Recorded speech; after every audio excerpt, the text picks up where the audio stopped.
স্বামীর মন যে বহুদিন আগে অন্যত্র দেয়া হয়ে গেছে।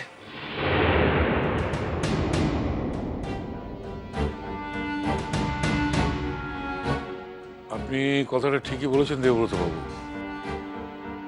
ময়না যদি সেরকম মেয়ে হতো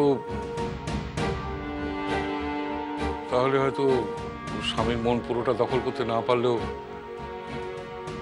খানিকটা তো পেতে পারতো।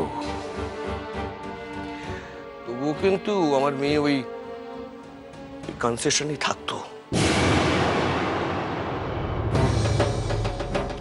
দেখুন চৌধুরী বাবু, আমি যদি তেমন বাপ হতাম তাহলে কিন্তু আমার মেয়ের এই শ্বশুরবাড়িতে থাকা পাকা করার জন্য এমন তুলনা টেনে আনতেই পারত।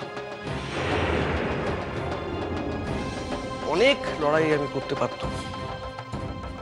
কিন্তু দেখুন, এটা তো ঠিক যে স্বামী স্ত্রীর সম্পর্ক আর যাই হোক লড়াই করে বাঁচিয়ে রাখা যায় না।